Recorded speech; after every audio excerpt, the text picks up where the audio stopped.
Hello दोस्तों, स्वागत है आप सबका मेरे यूट्यूब चैनल भदौरिया जी क्लास में। आप सभी लोग जल्दी जल्दी लाइव आ जाइए, दोस्तों को शेयर करें क्लास को और फिर हम अपनी क्लास को स्टार्ट करने वाले हैं। तो सभी दोस्त जल्दी से जल्दी लाइव आ जाएं, क्लास को अपने सभी दोस्तों को शेयर कर दें। आज एसएससी जीडी स्पेशल क्लास रखने वाले हैं, तो आपको इस क्लास के लिए आपको लगभग 25 क्वेश्चन आपके पेपर में आना है जीएस से रिलेटेड, लेकिन मैंने आज आपको 30 नंबर का ही एक टेस्ट रखा है। तो लगातार जीके जीके स्पेशल टेस्ट रहेगा, तो आपको अपन याद रखना है कि जीके जीएस स्पेशल टेस्ट में किस टाइप के क्वेश्चन आते हैं। एसएससी लेवल पर ही क्वेश्चन रखे हैं, तो आप लोगों को ये सारी चीजें क्लियर करनी है। चलिए दोस्तों, तो पहला क्वेश्चन आपकी स्क्रीन पर जल्दी से डालेंगे। आप सभी को जय हिंद, राधे राधे, जय भारत। तो सभी लोगों को सीता जी राम राम, रिंकी राधे राधे, अभी पवार हाय हेलो, जय हिंद गुरु जी। चलिए जय हिंद अलोन बॉय धनंजय जी। चलिए ऋतिक चौहान राधे राधे। तो सभी को राधे राधे, जय भारत, जय हिंद। चलिए तो पहला क्वेश्चन मैं आपकी स्क्रीन पर डालूंगा, बस आप लोग चैनल को लाइक शेयर और सब्सक्राइब जरूर करते रहें। लगातार आपका काम ये काम है, आपको करना है। रेणु शाह राधे राधे। चलिए तो सभी लोगों को राधे राधे, जय हिंद, जय भारत। तो दोस्तों आप सभी को क्या करना है, अभी क्वेश्चन के आंसर देने हैं और मैं पहला क्वेश्चन आपकी स्क्रीन पर जल्दी डालूंगा।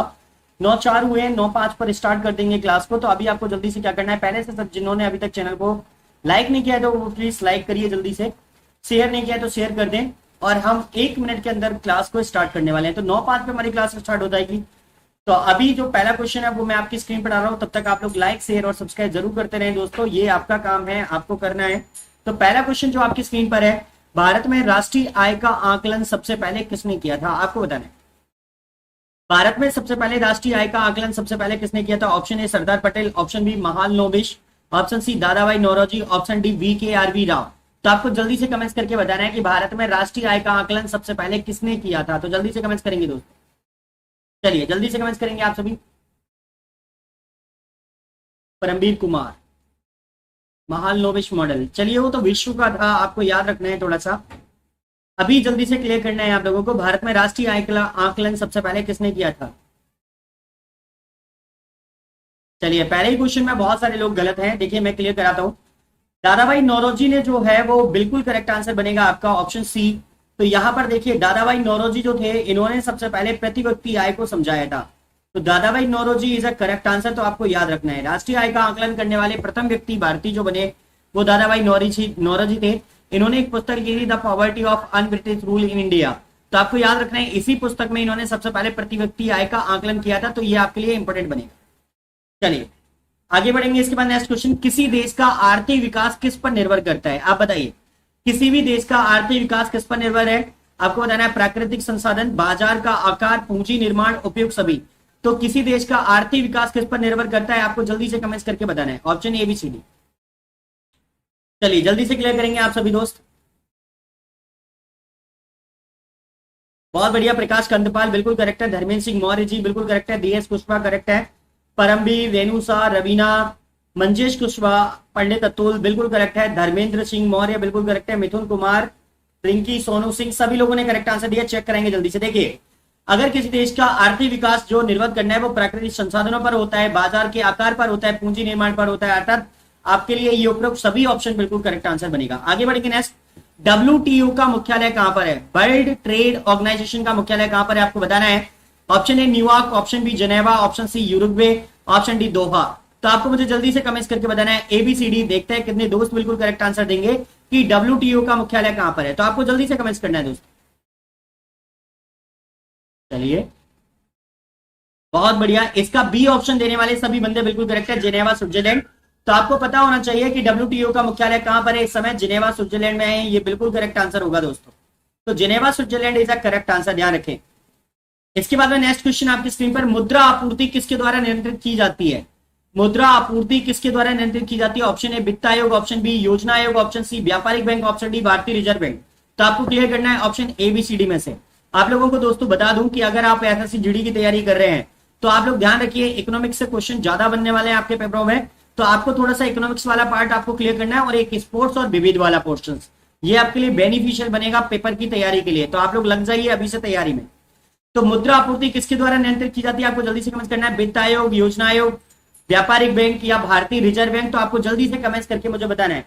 और देखिए सभी दोस्तों का बिल्कुल करेक्ट आंसर है, मैथिक हनी, धनंजय का, धर्मेंद्र का, योगेश दंडोतिया का, धर्मेंद्र सिंह मौर्य का, प्रकाश कंदपाल, मोहित गलत है, मनीष गुर्जर बिल्कुल करेक्ट है। तो चलिए मैं चेक कराऊंगा यहाँ पर, भारतीय reserve bank is correct answer, तो याद रखेंगे। भारतीय रिजर्व बैंक यहाँ पर बिल्कुल करेक्ट आंसर होगा आप सभी का। तो मुद्रा आपूर्ति जो नियंत्रित की जाती है भारतीय रिजर्व बैंक के द्वारा की जाती है। आगे बढ़ेंगे, भारत में सबसे ऊंचा जलप्रपात कौन सा है बताइए? होगेनकल जलप्रपात, शिमला जलप्रपात, जोग जलप्रपात या कोटालम प्रपात? तो आपको जल्दी से कमेंट्स करना है। देखते हैं कितने दोस्त बिल्कुल करेक्ट आंसर देंगे इसको। चलिए, साक्षी गुप्ता जी, धनंजय, सोनू सिंह, गणेश गलत है, हैप्पी करेक्ट है। चलिए तो मैं चेक कराऊंगा जल्दी से। जोग जलप्रपात बिल्कुल करेक्ट आंसर है, तो यहां पर चेक करा देते हैं। जोग जो प्रपात है, जोग जलप्रपात है, वो बिल्कुल करेक्ट है। देखिए अभी अगर इन ऑप्शंस के हिसाब से ये है, वरना इस समय भारत का सबसे ऊंचा झरना कुंचिकला है, तो आपको याद रखना है वो चेंज है। महात्मा गांधी सेतु आप इसी को बोल सकते हो, जोग जलप्रपात का नाम है। शरावती नदी पर बना हुआ है ये जलप्रपात भारत का। चलिए आगे बढ़ेंगे। इसके बाद नेक्स्ट क्वेश्चन आपकी स्क्रीन पर, जूट उत्पादन में सबसे प्रचुर प्रदेश कौन सा है? आपको जल्दी से कमेंट करना है कि जूट उत्पादन में सबसे प्रचुर प्रदेश कौन सा है। Option A Tamil Nadu, option B Paschim Bangal, option C Orissa, option D Kerala. तो ABCD जो भी आपको सबसे बेस्ट लगता है आंसर दीजिए दोस्तों प्लीज चैनल को लाइक शेयर और सब्सक्राइब जरूर करें। अगर आपने अभी तक लाइक नहीं किया तो प्लीज लाइक करिए, शेयर करिए, सब्सक्राइब जरूर करिए। अगर पहली बार जुड़े हैं चैनल से तो सब्सक्राइब करिए, बेल आइकन को दबाइए, जिससे आपको चैनल की नई वीडियो की लिंक मिलती रहेगी। तो आपको जल्दी से कमेंट्स करना है, जूट उत्पादन में सबसे प्रचुर देश कौन सा है? तमिलनाडु, पश्चिम बंगाल, उड़ीसा, केरल? तो जल्दी से कमेंट्स करेंगे दोस्तों। चलिए बहुत बढ़िया, हैप्पी, परिमल मुरैना बिल्कुल करेक्ट है, धनंजय बिल्कुल करेक्ट है, रेनू करेक्ट है। तो चलिए मैं यहाँ पर चेक कराऊंगा, Paschim Bangal is the correct answer. Option B बिल्कुल करेक्ट होगा, तो आपको याद रखना है पश्चिम बंगाल करेक्ट आंसर। इसके बाद में नेक्स्ट क्वेश्चन आपकी स्क्रीन पर, निम्नलिखित में से कौन से देश पाक स्टेट से जुड़े हुए हैं? आपको ये पाक स्टेट समझना है। पाक स्टेट हम इसीलिए बोलते हैं, इंग्लिश में से पाक स्टेट बोलते हैं, PAL के, ठीक है, पाक जल संधि। तो आपको बताना है पाक जल संधि किन दो देशों के बीच है? ABCD जो भी आपको बेस्ट लगता है आंसर दीजिए। भारत, पाकिस्तान, भारत, श्रीलंका, उत्तरी कोरिया, दक्षिणी कोरिया, ब्रिटेन व फ्रांस? तो जल्दी से कमेंट्स करें। चलिए साक्षी जी बिल्कुल करेक्ट है आप, रंजन कुमार बिल्कुल करेक्ट है, मनीष गुर्जर करेक्ट है, सालू बातम गलत हो गया बेटा, सोनू करेक्ट है। चलिए तो मैं क्लियर कराता हूं, यहाँ पर भारत एवं श्रीलंका के बीच में बिल्कुल करेक्ट आंसर होगा आपका। तो याद रखेंगे यहाँ पर ये क्वेश्चन बिल्कुल करेक्ट होगा कि पाक जल संधि जो है भारत श्रीलंका के बीच में, याद रखें। इसके बाद नेक्स्ट क्वेश्चन है, भारत में किस राज्य को चावल का कटोरा कहा जाता है? आपको बताना है तमिलनाडु, आंध्र प्रदेश, कर्नाटका, केरल। तो भारत में किस राज्य को चावल का कटोरा कहा जाता है? तो कमेंट करेंगे ABCD। देखो छत्तीसगढ़ को चावल का कटोरा कहते हैं, लेकिन अगर छत्तीसगढ़ ऑप्शन में नहीं है तो फिर हम चावल का कटोरा किसे कहते हैं आपको बताना है। तो जल्दी से कमेंट्स करके बताएंगे दोस्तों। चलिए बहुत बढ़िया, नीरज नवाब, चक्रेश यादव बिल्कुल करेक्ट है, DS कुशवाहा, मेथी खनी, विनीता बघेल बिल्कुल करेक्ट है, जगदीश ककिल, मनीष कुशवाहा बिल्कुल करेक्ट है, अलोन बॉय धनंजय बिल्कुल करेक्ट है। देखिए चलिए मैं चेक कराऊंगा, Andhra Pradesh is the correct answer. देखिए ध्यान रखिए, भारत में अगर छत्तीसगढ़ ऑप्शन में नहीं मिलता तो फिर हमारा चावल का कटोरा हम किसे और कहते हैं, किस प्रदेश को कहते हैं? तो फिर वो आंध्र प्रदेश करेक्ट आंसर बनेगा दोस्तों, ध्यान रखना। आगे बढ़े नेक्स्ट, पहली बार परमाणु बम कहां फेंका गया था? आपको बताना है नागासाकी, हांगकांग, टोक्यो या हिरोशिमा। तो आप मुझे जल्दी से कमेंट्स करेंगे ABCD जो भी आपको बेस्ट लगता है आंसर दीजिए।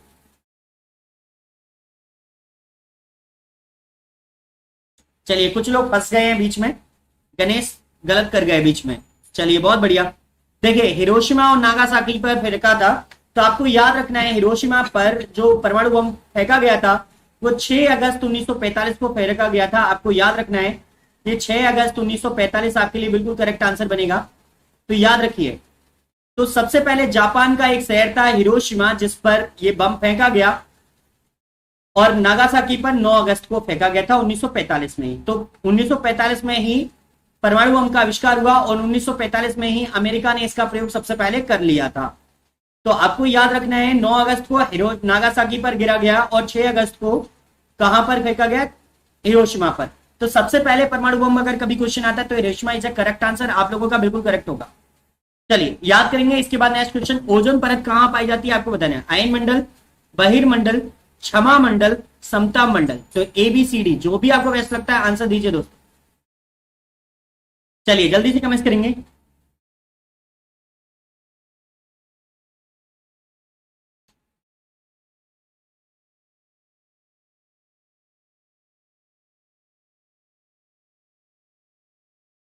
चलिए कमेंट्स करेंगे जल्दी से, ओजोन परत कहां पाई जाती है? चलिए बिल्कुल करेक्ट आंसर है समता मंडल में। तो आपको ये क्लियर करना है, बिल्कुल करेक्ट होगा, समता मंडल इज अ करेक्ट आंसर। चलिए तो आपको याद रखना है, यहां पर हैप्पी परमल कुछ बोल रहे थे कि 6 अगस्त 1974, जो कि आपका बिल्कुल गलत है। याद रखें, हमने परमाणु परीक्षण किया था 1974 में, वो भारत ने परमाणु परीक्षण किया था पोखरण में 1974 इंदिरा गांधी की सरकार के समय। लेकिन अगर विश्व में सबसे पहले परमाणु बम का प्रयोग किया गया था 6 अगस्त 1945 हिरोशिमा पे किया गया, और 9 अगस्त 1945 को नागासाकी पर किया गया। याद रखिए, इंपोर्टेंट बनेगा। आगे बढ़ेंगे नेक्स्ट। महात्मा गांधी का राजनीतिक गुरु कौन था? बताइए। Option A Arvind Ghosh, option B Gopal Krishna Gokhale, option C Bal Gangadhar Tilak, option D Lala Lajpat Rai. तो दोस्तों जल्दी से क्लियर करके अपना आंसर देंगे, एबीसीडी जो भी आपको करेक्ट करना है जल्दी से अपना आंसर देंगे। चलिए दोस्तों, एक बार क्लास को प्लीज सबको शेयर करें, लाइक करें, सब्सक्राइब करें, ये आपको करते रहना है, तो प्लीज लाइक जरूर करते चले चैनल। चलिए दोस्तों, जल्दी से कमेंट्स करेंगे, महात्मा गांधी का राजनीतिक गुरु कौन था? जल्दी से आपके कमेंट्स आने चाहिए और बहुत जल्दी क्वेश्चन का आंसर आना चाहिए आपसे। चलिए देखिए, आप लोगों को बता दूं, महात्मा गांधी का राजनीतिक गुरु जो थे वो गोपाल कृष्ण गोखले थे। ये होगा बिल्कुल करेक्ट आंसर। तो महात्मा गांधी के राजनीतिक गुरु कौन थे? गोपाल कृष्ण गोखले थे। तो आपको याद रखना है, यहां पर ऑप्शन बी जो है वो बिल्कुल करेक्ट आंसर बनेगा आपके लिए। तो याद रखें। देखिए दोस्तों, अभी तक आपने क्या नहीं किया है, चैनल को सब्सक्राइब नहीं किया है, लाइक नहीं किया है, तो प्लीज लाइक करिए। सब्सक्राइब कर लिया है तो बेल आइकन को जरूर दबा दें, जिससे वीडियो की नई लिंक आप तक मिलती रहे। तो जल्दी से आपको ये काम करना है। Thank you DS Kushwaha ji, आपका तहे दिल से धन्यवाद करता हूं कि आपने क्लास को शेयर किया। तो जल्दी से आपको ये सारी चीजें क्लियर करनी है और आगे बढ़ते हैं। इसके बाद नेक्स्ट क्वेश्चन, डेसिबल शब्द किससे संबंधित है? आपको जल्दी से क्लियर करना है, वायु से, भूमि से, ध्वनि से या जल से? तो ऑप्शन एबीसीडी जल्दी से क्लियर करेंगे। आपको क्लियर करना है डेसिबल शब्द किससे संबंधित है, तो जल्दी से क्लियर करें आप सभी। चलिए बहुत बढ़िया, देखिए सभी लोगों का बिल्कुल क्लियर है, तो मैं जल्दी से चेक करूंगा। डेसिबल ध्वनि की तीव्रता को मापने की इकाई है, तो आपको याद रखना है ध्वनि की तीव्रता को हम किससे मापते हैं? डेसिबल से मापते हैं। तो यानी आपसे क्वेश्चन पूछा गया डेसिबल शब्द किससे संबंधित है, तो डेफिनेटली ध्वनि से होगा। याद रखें, बिल्कुल करेक्ट आंसर बनेगा आपका। इसके बाद में नेक्स्ट क्वेश्चन आपकी स्क्रीन पर डालते हैं, वो देख लीजिए। अंग महाजनपद की राजधानी कहां थी? आपको जल्दी से क्लियर करना है। Option A Vaishali, option B Kaushambi, option C Shravasti, option D Champa. तो जल्दी से क्लियर करेंगे, अंग महाजनपद की राजधानी कहां थी? तो दोस्तों जल्दी से क्लियर करेंगे। चलिए जल्दी से क्लियर करें।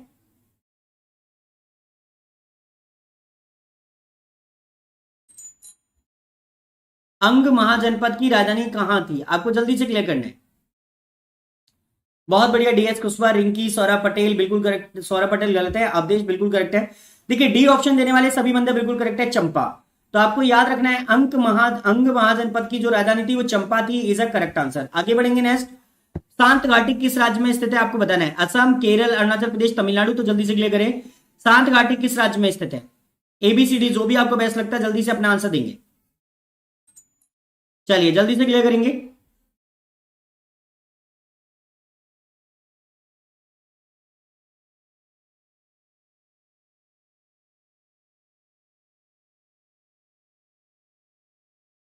ये क्वेश्चन बहुत सारे लोगों का गड़बड़ है। अभी सही है नीरज प्रजापति का, मनीष गुर्जर का बिल्कुल करेक्ट है। देखिए साइलेंट वैली आपको याद रखना है, केरल में स्थित है।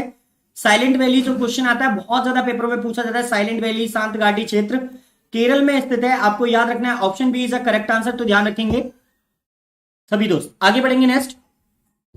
सुनामी का मुख्य कारण क्या है? आपको बताना है। चक्रवात, ज्वालामुखी, चंद्रमा का आकर्षण, समुद्री सतह पर भूकंप। तो option A B C D जल्दी से क्लियर करके बताएंगे, सुनामी का मुख्य कारण क्या है? दोस्तों अगर आपको मालूम है तो जल्दी से अपना आंसर देंगे। चलिए सभी दोस्त जल्दी से अपना आंसर देंगे और प्लीज चैनल को लाइक, शेयर और सब्सक्राइब जरूर करें, दोस्तों को शेयर करें। अगर आपने अभी तक लाइक नहीं किया तो प्लीज लाइक करिए। ये काम आपका है, आप करिए। टेस्ट लेने का काम मेरा है, मैं कर रहा हूं। आपको जल्दी से जल्दी क्लियर करना है इस क्वेश्चन का आंसर, और दोस्तों जल्दी से क्लियर करेंगे सभी दोस्त। सुनामी का मुख्य कारण क्या है? चलिए बहुत बढ़िया। देखिए आपको मालूम है समुद्री सतह पर अगर भूकंप आएगा तो सुनामी होगा। सुनामी एक प्रकार का भूकंप है जो समुद्र की सतह के नीचे आता है और इससे समुद्र की बड़ी बड़ी लहरें बनने लगती हैं। तो आपको याद रखना है समुद्री सतह पर भूकंप सुनामी का एक प्रकार है। याद रखेंगे, ये चीजें आपको क्लियर करनी है और रॉयल नवाब की बात आपको माननी है। तो दोस्तों कमेंट पढ़िए और आंसर दीजिए उनका जल्दी से। आगे बढ़ेंगे नेक्स्ट। भारत का केंद्रीय औसत अनुसंधान संस्थान कहां स्थित है? आपको बताना है भारत का केंद्रीय औसत अनुसंधान कहां स्थित है। Option A Delhi, option B Lucknow, option C Chennai, option D Bengaluru. तो आपको जल्दी से कमेंट करना है option A B C D में से। तो जल्दी से कमेंट करके बताएंगे दोस्तों। भारत का केंद्रीय औषध अनुसंधान संस्थान कहां स्थित है? कमेंट्स करेंगे जल्दी से। चलिए बहुत बढ़िया, जल्दी से कमेंट्स करेंगे सभी दोस्त। चलिए बहुत बढ़िया, व्यू कम आ रहे हैं। हाँ अभी कम आ रहे हैं, कोई दिक्कत नहीं है, उससे कम ज्यादा से कोई फर्क नहीं पड़ता, टेस्ट दीजिए चुपचाप। चलिए आगे बढ़ेंगे। तो यहां पर ऑप्शन बी बिल्कुल करेक्ट आंसर है, ऑप्शन बी लखनऊ बिल्कुल करेक्ट आंसर होगा आपका। तो भारत का केंद्रीय औषध अनुसंधान संस्थान कहां पर स्थित है? लखनऊ में स्थित है, बिल्कुल करेक्ट आंसर होगा आपका। चलिए इसके बाद में नेक्स्ट क्वेश्चन आपकी स्क्रीन पर डालते हैं। मानव विकास सूचकांक किसने विकसित किया था? आपको बताना है। Option A Amar Sen, option B Montek Singh Ahluwalia, option C Mahbub ul हक, ऑप्शन डी फ्रीडमैन।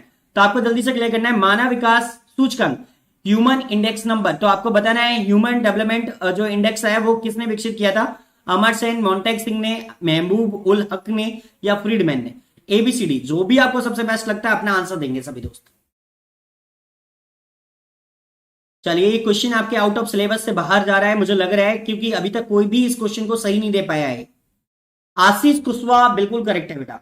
अभी जो लास्ट में जो सबसे पहले आंसर दिया है वो आशीष कुशवाहा ने दिया, बिल्कुल करेक्ट है। महबूब उल हक, याद रखिए मानव विकास सूचकांक जो विकसित किया गया था वो महबूब उल हक के द्वारा सूचित किया गया था या विकसित किया गया था, आपको याद रखना है, डेवलप किया गया महबूब उल हक के द्वारा। तो option C is the correct answer दोस्तों। तो ध्यान में रखना है, ये क्वेश्चन बहुत ज्यादा इंपॉर्टेंट है और कई बार पेपरों में पूछ रहे हैं, और एक संस्था तो आ ही रही है कि उसका संस्थापक कौन था, याद रखेंगे आप। इसके बाद नेक्स्ट क्वेश्चन, कृषि उत्पादकों की कोटि किस प्रकार निर्धारित की जाती है? आपको बताना है। तो कृषि उत्पादकों की कोटि किस प्रकार निर्धारित की जाती है बताइए? आईएसआई द्वारा, हरित उत्पाद द्वारा, एगमार्क द्वारा, पारिस्थितिकी उत्पाद द्वारा। तो option A B C D जल्दी से मुझे कमेंट्स करके बताएंगे। चलिए आपको जल्दी से क्लियर करना है और अपना आंसर देना है कि कृषि उत्पादकों की कोटि किस प्रकार निर्धारित की जाती है? आईएसआई द्वारा, हरित उत्पादक द्वारा, एगमार्क द्वारा, पारिस्थितिकी उत्पाद द्वारा। तो जल्दी से कमेंट्स करेंगे दोस्तों। थोड़ा समझें, क्वेश्चन को समझें और उसके बाद आंसर दें कि क्वेश्चन क्या पूछ रहा है। आप जल्दी से आंसर देने में लगे हुए हैं। गोलू सिंह बिल्कुल करेक्ट है आप। चलिए मोहित डंडोतिया बिल्कुल करेक्ट है आप। जितेंद्र बघेल बिल्कुल करेक्ट है। देखिए कुछ ही बंदे, जितेंद्र बघेल बिल्कुल करेक्ट है, 3 बंदों ने बिल्कुल करेक्ट आंसर दिया है। तो आप लोगों को मैं बता दूं, एगमार्क देखो कृषि की गुणवत्ता को प्रदर्शित करता है एगमार्क का ब्रांड। आप लोग देखिए जितने भी फूड प्रोडक्ट होते हैं उनके ऊपर अगर एगमार्क का साइन है तो वो सुरक्षा और शुद्धता की प्योर गारंटी होता है, याद रखेंगे आपके लिए। तो Agmark is a correct answer होगा यहां पर, याद रखेंगे आप सभी लोग। चलिए इसके बाद नेक्स्ट क्वेश्चन, भारत में न्यूनतम मजदूरी अधिनियम किस वर्ष में पहली बार स्वीकृत हुआ था? आपको बताना है। तो भारत में न्यूनतम मजदूरी अधिनियम किस वर्ष में पहली बार स्वीकृत हुआ? Option A 1947, option B 1948, option C 1950, option D 1951। तो आपको जल्दी से कमेंट्स करना है, भारत में न्यूनतम मजदूरी अधिनियम किस वर्ष पारित किया गया था या स्वीकृत किया गया? कमेंट्स करेंगे दोस्तों जल्दी से ही, अपना आंसर दीजिए। तो भारत में न्यूनतम मजदूरी अधिनियम किस वर्ष में पहली बार स्वीकृत हुआ? आपको जल्दी से कमेंट्स करना है। बहुत बढ़िया सचिन सिंह जी, बिल्कुल करेक्ट आंसर है आपका। देखिए option B is a correct answer, तो आपको याद रखना है 1948 इज अ करेक्ट आंसर।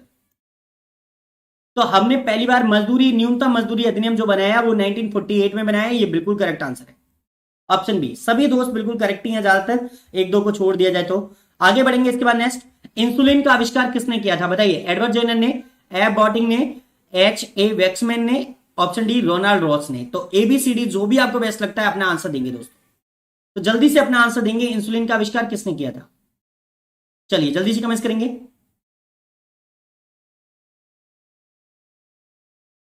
चलिए जल्दी से कमेंट्स करें।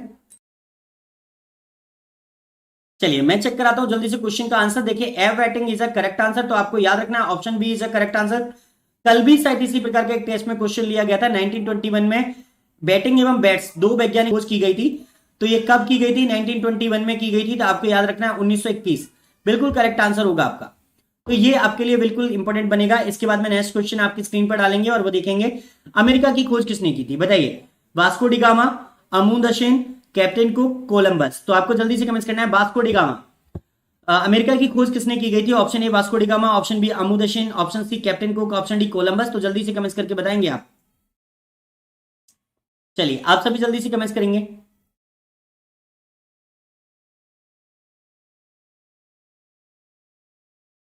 और सभी दोस्त, आप सभी लोगों को एक काम करना है, चैनल को लाइक शेयर और सब्सक्राइब जरूर करना है दोस्तों, ये आपका काम है, आप करिए जरूर। चलिए जल्दी से इस क्वेश्चन का आंसर देते हैं, अमेरिका की खोज किसने की थी? तो आप सभी लोग जानते हैं बिल्कुल करेक्ट आंसर है कोलंबस। अमेरिका की खोज करने वाला कोलंबस बना और ये खोज की गई थी 1492 में। तो आपको याद रखना है 1492 में कोलंबस ने अमेरिका की खोज करी। ये भारत की यात्रा पर निकला था, लेकिन इसे भारत तो नहीं मिला, लेकिन इसने अमेरिका की खोज कर दी। तो आपको याद रखना है कोलंबस। वास्को डी गामा ने भारत की खोज करी आगे चलकर 1498 में। तो आपको याद रखना है 1498 में वास्को डी गामा ने भारत की खोज करी और ये कालीकट बंदरगाह पहुंचा था। ठीक है, तो आपको ये दो डेटे याद रखनी है क्योंकि ये बहुत ज्यादा पूछे जाते हैं पेपरों में, तो याद रखिए। आगे बढ़ेंगे इसके बाद नेक्स्ट क्वेश्चन के लिए। नासिक किस नदी के किनारे बसा हुआ है? आपको जल्दी से कमेंट करना है। महानदी, गोदावरी, कृष्णा या ताप्ती? तो जल्दी से कमेंट करेंगे दोस्तों, नासिक किस नदी के किनारे बसा हुआ है? आपको जल्दी से कमेंट करना है दोस्तों। चलिए जल्दी से कमेंट करेंगे, नासिक किस नदी के किनारे बसा हुआ है? महानदी, गोदावरी, कृष्णा, ताप्ती? तो जल्दी से कमेंट करेंगे।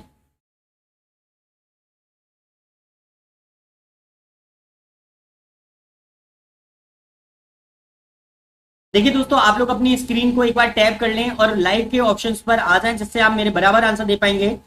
तो देखिए, नासिक जो बसा हुआ है गोदावरी नदी के किनारे बसा हुआ है, ये बिल्कुल करेक्ट आंसर होगा। तो ये आपके लिए बिल्कुल करेक्ट आंसर होगा। राम राम सयोनाथ जी। चलिए बहुत बढ़िया रोहित सिंह जी, आप लोग लाइव और ऑफलाइन भी आना चालू करें, अब आप लोगों के लिए जरूरी है ये। तो नासिक किस नदी के किनारे स्थित है? गोदावरी के किनारे स्थित है, बिल्कुल करेक्ट आंसर होगा आपका। नासिक नदी के किनारे कुंभ मेला भी लगता है, जो प्रति 12 वर्ष बाद लगाया जाता है। आपको याद रखना है, इंपॉर्टेंट बनेगा। इसके बाद में नेक्स्ट क्वेश्चन आपकी स्क्रीन पर, पेंसिलिन किससे प्राप्त की जाती है? आपको बताना है, फफूंद, जीवाणु, वायरस, शैवाल? कमेंट्स करेंगे जल्दी से, पेंसिलिन किससे प्राप्त की जाती है? ABCD आपको जल्दी से कमेंट्स करके बताना है। चलिए दोस्तों जल्दी से कमेंट्स करेंगे। चलिए चेक कराते हैं जल्दी से। देखिए option A is a correct answer, फफूंद से। तो पेंसिलिन जो है वो कवक से प्राप्त की जाती है। फफूंद या कवक एक ही बात है, आप लोगों को याद रखना है। इसे हम फफूंद कहें या कवक कहें या फंगई कहें, एक ही बात है। तो आपके लिए जो आंसर बनेगा वो option A is correct answer बनेगा, तो आपको याद रखना है। चलिए इसके बाद में नेक्स्ट क्वेश्चन आपकी स्क्रीन पर डालते हैं और वो देख लें आप। पित्त का स्रोत क्या है? ऑप्शन ए पित्ता से, ऑप्शन बी अग्ना से, ऑप्शन सी पित्तवाहिनी, ऑप्शन डी यकृत? तो कमेंट करेंगे जल्दी से, पित्त का स्रोत क्या है? पित्ता से, अग्ना से, पित्तवाहिनी, यकृत, ABCD? जो भी है जल्दी से कमेंट करके बताएं। चलिए आपको जो भी क्वेश्चन बेस्ट लगता है आपको अपना आंसर देना, जल्दी से कमेंट करेंगे।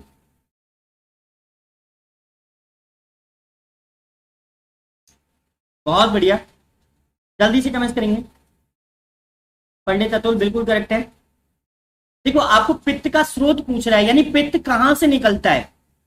पित्त कहां से निकलता है? स्रोत क्या होता है कि अगर आपसे पूछे गंगा नदी का स्रोत क्या है, तो आप गंगोत्री ग्लेशियर बताएंगे, समझ रहे हैं कि नहीं? तो ऐसे ही पूछा गया पित्त का स्रोत क्या है, तो आप क्या बताएंगे? यकृत बताएंगे। तो option D is the correct answer, याद रखें। अगर यही क्वेश्चन ऐसे होता पित्त कहां स्टोरेज होता है या पित्त कहां स्टोर होकर भंडारित रहता है, तो आप पित्ता से बिल्कुल करेक्ट आंसर होता। याद रखें, यहां ऑप्शन डी बिल्कुल करेक्ट है। आगे बढ़े। निम्नलिखित में से कौन सा प्रक्षेपास्त्र भूमि से वायु में जाने वाला प्रक्षेपास्त्र है? आपको बताना है, भूमि से वायु में जाने वाला प्रक्षेपास्त्र। याद रखिए, त्रिशूल, अग्नि, ब्रह्मोस या सागरिका? ऑप्शन ABCD आपके सामने है, जल्दी से अपना आंसर देंगे दोस्तों। अगर आपको मालूम है तो जल्दी से क्लियर करिए। चलिए, तो निम्नलिखित में से कौन सा प्रक्षेपास्त्र भूमि से वायु में जाने वाला प्रक्षेपास्त्र है? आपको जल्दी से कमेंट करना है ABCD में से, और जल्दी से क्लियर करिए। और प्लीज दोस्तों चैनल को लाइक, शेयर और सब्सक्राइब जरूर करें। अभी तक आप लोगों ने नहीं किया है, जितने बंदों ने नहीं किया है तो प्लीज वो भी करें। आप लोगों को ये काम तो करते रहना है और जल्दी से आंसर देना है अपना। चलिए मैं क्लियर कराऊंगा। देखिए यहां पर बिल्कुल करेक्ट आंसर होगा ऑप्शन ए त्रिशूल। त्रिशूल इज अ करेक्ट आंसर। वायु से, देखो भूमि से वायु में जाने वाला जो प्रक्षेपास्त्र है वो आपका त्रिशूल है, इज अ करेक्ट आंसर। याद रखें, आपके लिए इंपोर्टेंट बनेगा। इसके बाद नेक्स्ट क्वेश्चन, किस देश में विक्रम संवत आधिकारिक कैलेंडर है? तो आपको बताना है किस देश में विक्रम संवत होगा। ये ट लग गया है यहां पर, मैं क्लियर करा देता हूं इसको आप थोड़ा सा वेट करें।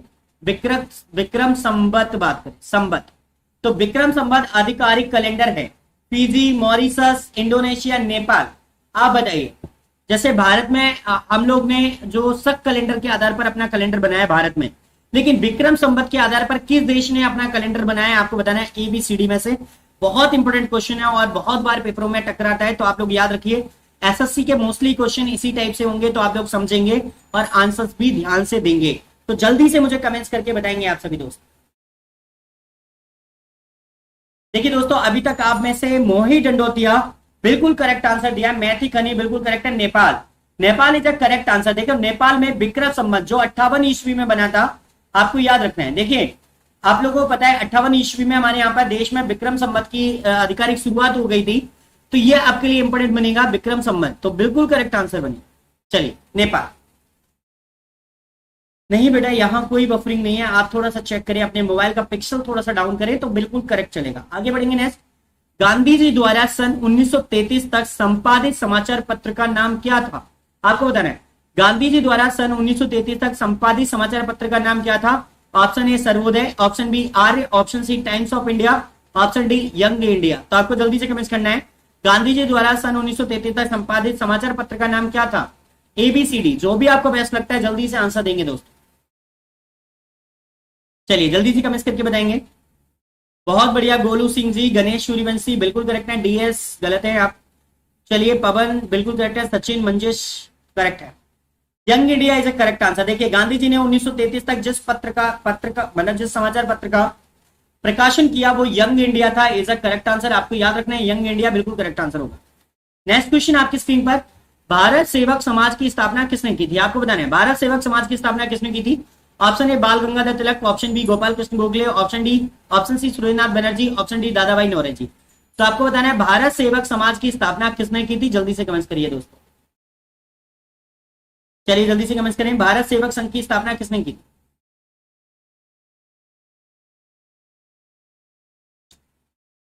दोस्तों एक बार स्क्रीन को टैप करिए और लगातार लाइव आइए। देखिए इस क्वेश्चन का आंसर बिल्कुल करेक्ट है आप लोग। Gopal Krishna Gokhale is a correct answer, जो इनके राजनीतिक गुरु थे। तो इन्होंने भारत सेवक समाज की स्थापना की थी, आपको याद रखना है।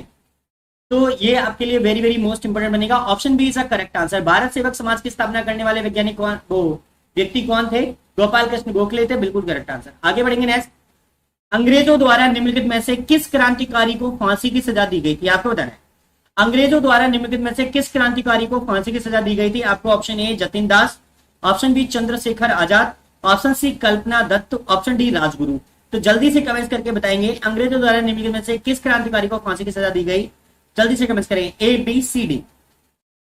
चलिए बहुत बढ़िया, बिल्कुल करेक्ट है। सोनू सिंह, सचिन सिंह, मंजय सिंह बिल्कुल करेक्ट है। आप साक्षी गुप्ता गलत हो गए हैं थोड़ा सा। क्वेश्चन नंबर 29 का आंसर दे रहे हैं। चलिए थोड़ा पीछे आंसर दे रहे हैं, कोई बात नहीं है। आगे बढ़ेंगे। Rajguru is a correct answer. आपको याद रखना है भगत सिंह सुखदेव राजगुरु को फांसी दे दी गई थी, और ये आपको याद रखना है, ठीक है। तो भगत सिंह सुखदेव और राजगुरु को फांसी दे दी गई थी। आगे बढ़ेंगे। मोती मस्जिद निम्नलिखित में से किस नगर में स्थित है? आपको बताना है जल्दी से, मोती मस्जिद किस नगर में स्थित है? Option A Agra, option B Jaipur, option C Ahmedabad, option D Lahore. तो कमेंट्स करेंगे जल्दी से, मोती मस्जिद निम्नलिखित में से किस नगर में स्थित है? एबीसीडी जो भी है जल्दी से कमेंट करके बताइए। देखिए मोती मस्जिद दो जगह पर है, अभी आपको जल्दी से क्लियर करना है, फिर मैं बताता हूँ आंसर्स।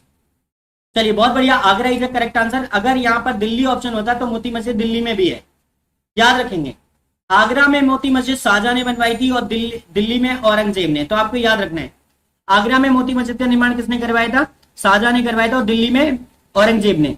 तो ऐसे करके आपको याद रखना है। तो मोती मस्जिद बहुत ज्यादा पूछी जाती है, एक दिल्ली में है एक आगरा में है, दोनों ही किले में है, दोनों ही खूबसूरत इमारतें हैं, आप देख सकते हैं। आज को टेस्ट को यहीं पर समापन करते हैं। व्हाट्सएप ग्रुप से जुड़ने के लिए दोस्तों आप मेरे नंबर पर 9665451993 से संपर्क कर सकते हैं, इससे जुड़ सकते हैं। एसएससी जीडी से रिलेटेड सारी जानकारी आपको दे दी जाएंगी। बाकी की अगर आप ऑनलाइन क्लास तो ऑफलाइन क्लास दोनों से जुड़ना चाहते हैं तो आप संपर्क कर सकते हैं इसी नंबर पर। तो ऑफलाइन भी ऑनलाइन भी दोनों क्लासेस अवेलेबल हैं, आप दोनों ही क्लासेस को ज्वाइन कर सकते हैं दोस्तों। इससे आपको क्लियर करना है, और ये दोनों क्लासेस आप कंटिन्यू कर सकते हो। चैनल को प्लीज लाइक शेयर और सब्सक्राइब जरूर करें। अगर आप पहली बार चैनल से जुड़े तो इसे सब्सक्राइब करना बिल्कुल ना भूले। गणेश जी आर्मी टेक्निकल की क्लास हम कल रखेंगे, एक दिन छोड़कर एक दिन क्लास रखेंगे, सभी की क्लासेस लेंगे आप लगातार। तो आप लोगों को सारी क्लासेस लगातार देनी है, GK special, science special, technical special, सभी टॉपिकों की क्लासेस हम लगातार लेते रहेंगे। चलिए दोस्तों आप सभी को तब तक विदा लेते हैं। आप मुझे बताइए आज का टेस्ट आपको कैसा लगा, और मुझे जल्दी से कमेंट्स करके बताएंगे। तो जल्दी से कमेंट्स करके बताइए ऑफलाइन क्लास कितने बजे से है।